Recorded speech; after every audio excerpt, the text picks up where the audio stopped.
आइए मित्रों, आज हम कबीरदास जी का सामान्य परिचय विस्तार से सुनते हैं। नाम संत कबीरदास। जन्म लगभग 1398 ईस्वी। ये जो है तिथि विवादित है। जन्म स्थान वाराणसी, लहरतारा क्षेत्र। मृत्यु 1518 ईस्वी। ये भी तिथि विवादित है। समय काल 15वीं शताब्दी। संप्रदाय निर्गुण भक्ति धारा। जन्म और प्रारंभिक जीवन। कबीर का जन्म और पालन पोषण वाराणसी में हुआ माना जाता है। परंपरा के अनुसार उनका लालन पालन नीरू और नीमा नामक जुलाहा दंपति ने किया। वे व्यवसाय से जुलाहे थे और साधारण गृहस्थ जीवन जीते थे।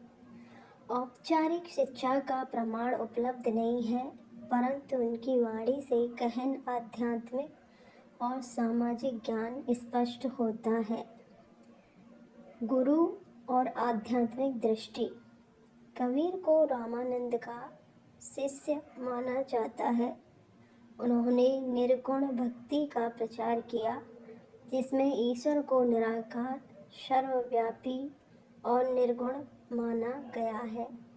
वे मूर्ति पूजा, आडंबर, जाति पाति और कर्म कांड के विरोधी थे। साहित्यिक योगदान। कबीर ने स्वयं ग्रंथ रचना नहीं की। उनकी वाणी उनके शिष्यों द्वारा संकलित की गई। प्रमुख संकलन।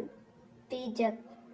सबसे प्रसिद्ध साखी, सबद, रामायणी। उनकी रचनाएं सरल लोक भाषा, सदुक्कड़ी पूर्वी हिंदी में है। भाषा में ब्रज, अवधी, भोजपुरी, पंजाबी आदि के शब्द मिलते हैं। इनके प्रमुख विचार हैं: ईश्वर एक है और निराकार है।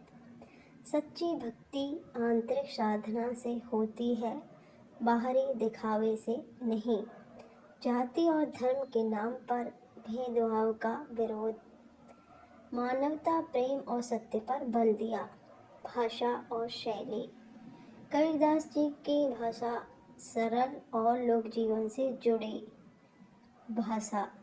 दोहा, साखी, पद शैली। व्यंग और तर्कपूर्ण अभिव्यक्ति, प्रतीक और रूपक का प्रयोग। साहित्य में स्थान। कबीर निर्गुण भक्ति काव्यधारा के प्रमुख कवि हैं। हिंदी साहित्य के भक्ति काल में उनका महत्वपूर्ण स्थान है। वे सामाजिक सुधारक और संत कवि के रूप में मान्य हैं। प्रभाव। कबीर के विचारों का प्रभाव हिंदू और मुस्लिम दोनों समाजों पर पड़ा। उनके अनुयायी कबीर पंथी कहलाते हैं। उनकी वाणी आज भी सामाजिक और आध्यात्मिक संदर्भ में प्रासंगिक मानी जाती है। लाइक कीजिए, सब्सक्राइब